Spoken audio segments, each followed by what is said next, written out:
All right, let's do this, ladies and gentlemen. Welcome back to another edition of the Uper Farmer Cigar Garage Talks. How y'all doing? I'm doing pretty good.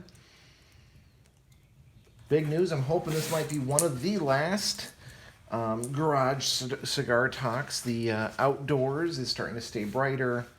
We're getting a little warmer. I think I probably am going to have a few more weeks of recording these in the garage just because it gets dark outside quick. And it also gets cold pretty quick. And this is actually, you won't get this probably for about a week or two after I record it. But this is the last Monday in Lent. So this will be one of the last ones I shoot where I have a non-alcoholic drink, but we have a special non-alcoholic drink. I'll show you that in a second. First, what are we smoking? Come on. The T, let's see if I get that to focus. TOS Cigar. And I'm going to slaughter the name. For those of you who actually speak Spanish, there's the name right there. It is the Todos los Daimios. Daimios. I'm actually really enjoying this. I just lit it up. It's Maduro, so darker wrapper cigar. Which is okay. I don't mind those. I've been getting quite a few of them actually. But the draw on it is just amazing. Very smooth, very easy draw cigar. It's packed with flavor. I'm really enjoying that cigar. Tonight, this is kind of fun. We have Nitro Pepsi, Draft Cola. Non-alcoholic drink, so basically what they've done is they've used nitrous oxide instead of carbon dioxide to carbonate this. It says what you're supposed to do is open it and you do a hard pour. So I got a taller glass, here you go. Yep, there's that nitro sound. It says do a hard pour. So if you don't know, adding nitrous oxide to a beverage will make it smoother, it makes it creamier. The bubbles are usually smaller. It'll keep ahead longer. It shouldn't really affect the flavor much. It's mostly a mouthfeel. With some, I suppose there's a little bit of a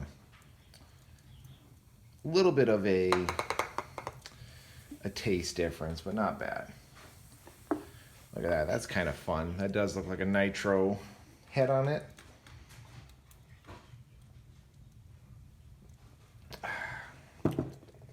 Not bad. That's Pepsi. A little sweeter. I think they added a little extra sugar in there. And that head does give it that creamier sensation, although I don't think they added any creamy elements to it.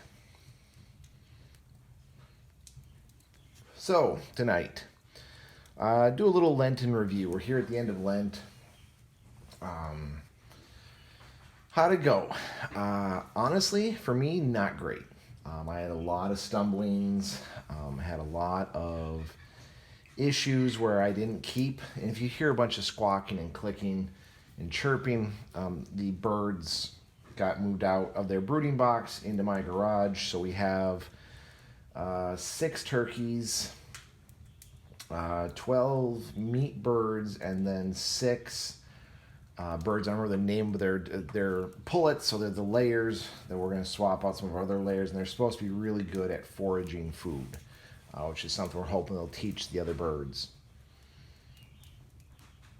But back to Lent. No, it didn't go so great this year. This is probably one of the worst Lents I've had. Had a lot of failings, a lot of the sacrifices that I made I fell short on, which I guess was bound to happen. The last 3 years before this one, I did a program, I've talked about it before, the Exodus 90 program, which is Lent on steroids. It's 90 days before Easter. It's a lot of sacrifice, a lot of prayer, a lot of self-reflection, a lot of reading. You're not allowed to eat between meals. You fast and abstain 2 days a week on Wednesdays and Fridays. You end up saying a bunch of extra prayers. You have to take cold showers in the morning. You can't do alcohol. You can't do sweets. The only thing you can have to drink is water and black coffee. That's pretty much it. No television, no media, no non-related internet use, non-work related internet use, excuse me.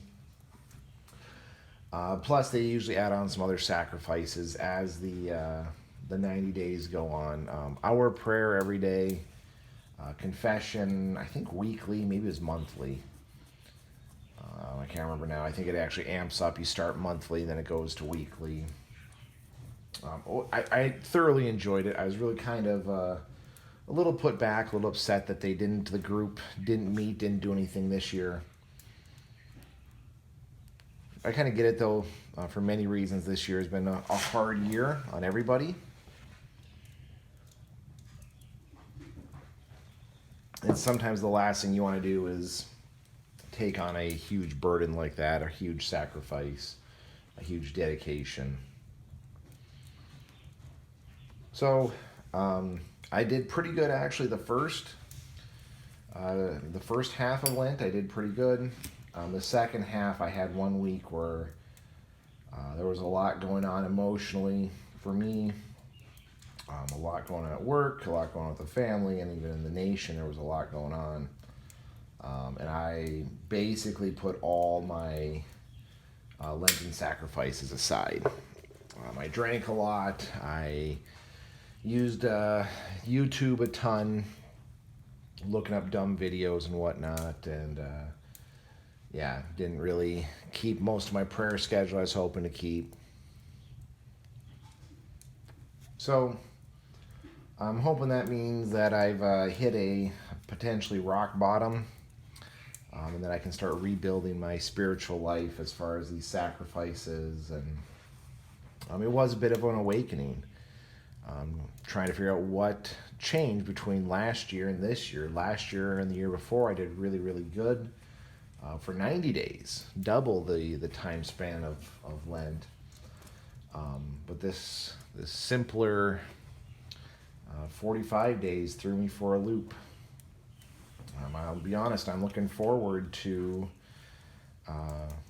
the end of Lent and to be able to have a hard beverage, guilt-free.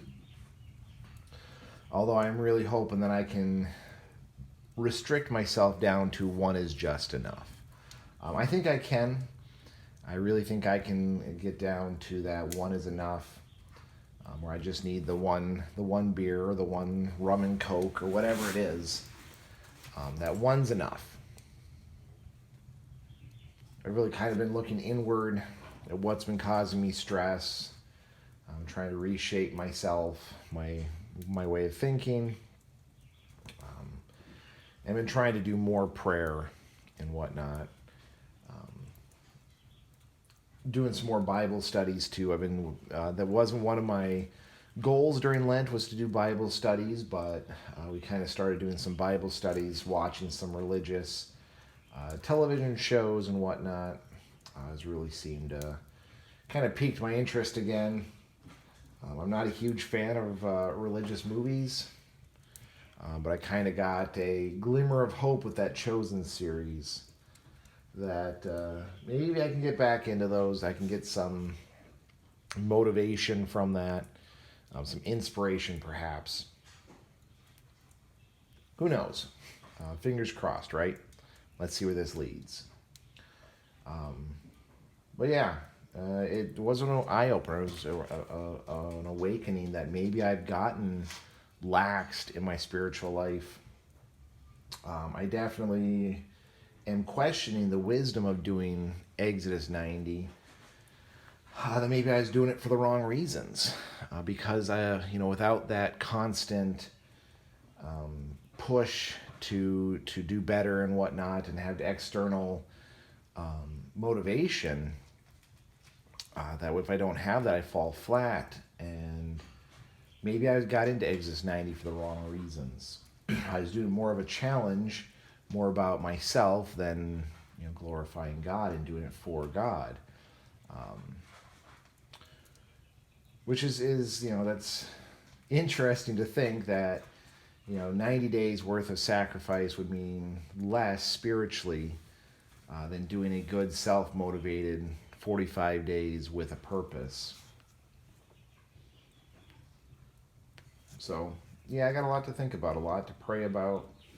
um, I'm hoping that I can, over the next few months and years, build myself back up to where I used to be. I used to be very good at doing a lot of prayer, a lot of sacrifice, not for my glory again, but for God's glory.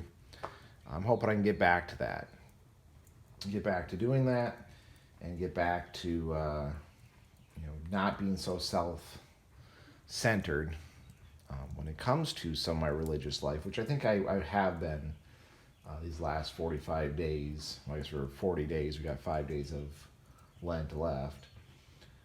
So it's something for me to look at. It's, like I said, an eye-opener. I can't wait to kind of dive into this a little bit more, hit a little more prayer, talk to some of my religious friends and religious leaders that I know,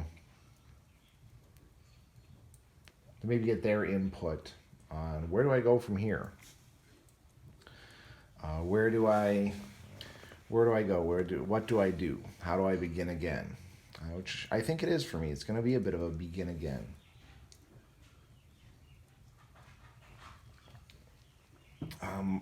I guess I really haven't taken into account that my life has changed so much since I've been working from home, since I'm no longer really in EMS anymore. A lot in my life has changed, and there are parts of my life that have not adapted to that change, and I have not tried to adapt them. And it's something I need to do. I think I talked about on here, one of the things that the change I've yet to adapt for is I used to pray the rosary driving to and from work. It was about an hour a day I'd actually get rosary time in, and even though I'm work from home, I find it very difficult to pray the rosary that 1 hour a day that I was doing pretty much consistently. I was doing it every day, whether it was Lent or not. I was praying just decades, the 10 Hail Marys, a Glory Be, and an Our Father. I was praying that daily, Monday through Friday. Again, depending on the commute, is about 40 minutes to an hour. It was a beautiful, and again, that's both ways, round trip, 40 minutes to an hour round trip total. So that's something I have to adapt. I have to figure out how to get that back. That should have been the sign. That ash is going to hold on, isn't it? That should have been the sign to me that when I couldn't work that in my life, that I'd have to make more adaptations spiritually, make more accommodations, and figure stuff out. But hey, I'm learning. I'm moving forward. That's the main part with this process. That's the main goal. You just keep growing. It's not a destination. It's a path. Sometimes it's a rocky path. Sometimes it's up and down hills. But as long as you keep striving and making yourself stronger and identifying your weaknesses and becoming the best version of yourself, that's all that matters. So that's what I'm going to work on. Like I said, this is probably one of the weakest Lenten seasons that I've had in a long time. But that's good. Very eye-opening. I can definitely tell God, I'm sorry I've failed you. Please help me to do better. And yeah, it's really opened up my eyes and made me take my spiritual life and redefining it very seriously. It's something I've always thought about and talked about and mentioned, but it's kind of like being smacked in the face with how's the saying go? Smacked in the face with a tuna, or with a fish. It's just there. It's sudden. It's shocking. It's something you have to deal with. So anyway, that's what I'm going to be working on and trying to figure out. Hopefully all of you had a good Lenten season. For those of you who celebrate, for those of you who don't, I highly recommend you try it next year. I hope you become good Catholics. And if you need any advice or help with it, fire me off a message. So anyway, folks, hope everyone's staying safe out there, staying healthy, and we'll see you on the next one.